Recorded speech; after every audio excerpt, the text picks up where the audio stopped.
From the historic governor's mansion, Christina Bird's in the studio here. She would be with James, but James is a dork, so I'll just get that out of the way right now.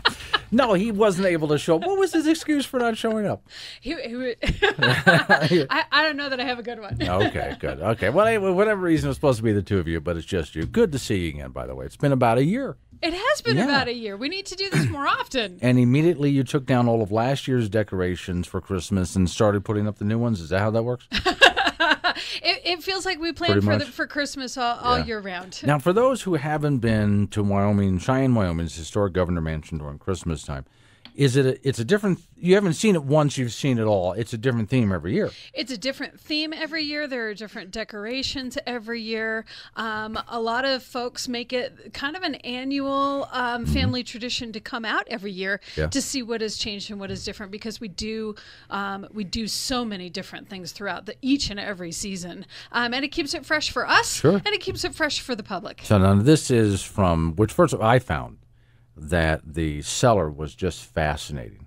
I mean, going down there, you even decorated the fallout shelter. Well, sure. I mean, if you're, I like to think of it this way: if you are the unfortunate survivor of a nuclear event, would you stop celebrating holidays? Might as well go ahead. But I look at it this way: if you're in Cheyenne, Wyoming, you are not a survivor of a nuclear event. It just that is also true. Yeah, okay.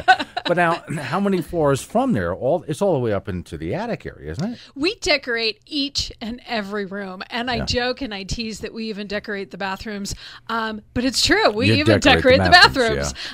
So everything from the fallout shelter all the way up to the attic, and each room gets a different look and feel every year. There's so much to see. So much to see, and it's done. You know, we bring in our staff does a ton of work, and I really have to lay it out for them this year.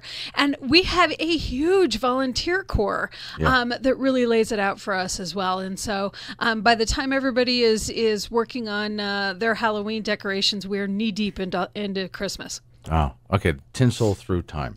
Tinsel through time. So tinsel through time is each and every room is decorated in a historic period or a themed period. This year's theme is White Christmas. Right. We started kind of talking about this right around July. We started talking about some of the things that we really, really love about the holidays. And of course, you know, there's always the snow. One of my favorite movies is White Christmas. And so we kind of started playing around with that and how could we make that happen. And so a lot of our dining room this year is a crystal and silver theme. We've got historically decorated Christmas trees from Victorian era Wyoming all the way up to the 1960s. And so it's each and every decade and how those ornaments change and how they move around. And the toys. That's what got me when I was there last year. I'm looking at thinking, these are really old toys from like way back 1930s and 20s and so on. You can see, and this is back in the day when Christmas time came around and the kid got a toy. Or two toys. Maybe if they were rich. And the fun thing was you know, gift wrap didn't come out really until the 1930s, and so those toys weren't even wrapped. Yeah. They just showed up under the tree on Christmas morning, and so it's completely different than what my kids have today, where you know it might take you tons of boxes and wrapping paper everywhere. Yeah, okay. And so it really is awesome to be able to put some of those things under the tree, and we've got a great community who supports this. The music is great too, because you got music in the different, you know, going throughout the different rooms and so on. Yeah, so we've got music going throughout the different rooms, and last year, and then we're going to continue it this year. We're actually finding films, and so silent films. Last year we did 1905, Night Before Christmas. This year we found a Russian film, 1905, 1907 time frame that we're going to play, and so you know it's just it's eye candy. I mean, you can go through that place 3 or 4 times and find something new. And this also I thought was really impressive last year. Some of the rooms I walked into, like I walk into a kid's room, and there's a recording there of somebody telling a Christmas story. Yes. And some old Christmas story too. So that was a lot of fun. Again, from the cellar all the way up to the attic area. All the way and up to just the when attic. you think I've seen everything there is to see, no, look around the corners. And medicine cabinets, stuff like that. You got things stuck all over the place. Oh, absolutely. And it takes us about a month and a half to do. Yeah. And so, in order to celebrate and kick this off right, we do an opening reception. Okay. It's free and open to the public. That's what the invitation That's is? what the invitation is. November the 16th, which is Friday.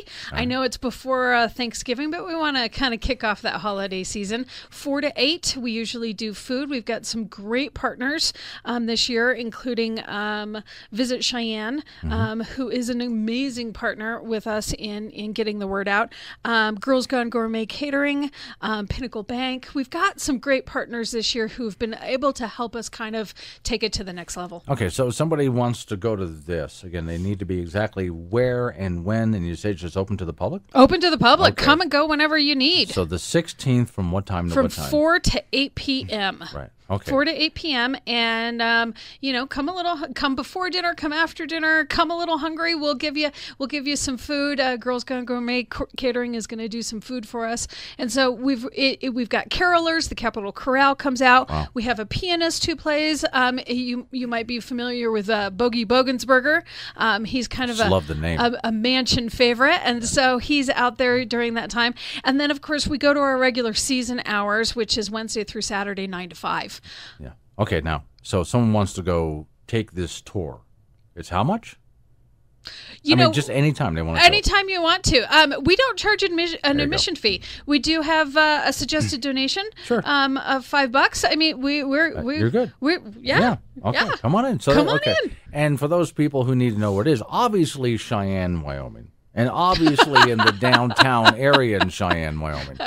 But okay, let me put it this way. You know where the Starbucks is? You're close. Very close. Yeah. If you've ever been to the hospital, if you've ever visited the hospital, you are incredibly close. We are located 2 blocks south of the hospital entrance on 300 East 21st Street. That's 2 blocks east of Starbucks. Get a Starbucks, drink it on your way over, and come tour the house. Try, and you can just Google it because there's directions. Oh, absolutely. Right there. There you go. Okay, I want to stop by with my friend and do some videos of all of this and put it up on the post on the website. I mean, it's just absolutely. Yeah. It's phenomenal. If you can't come on Friday, make it a point to come before we close on the 22nd of December. All right. Thanks for coming in.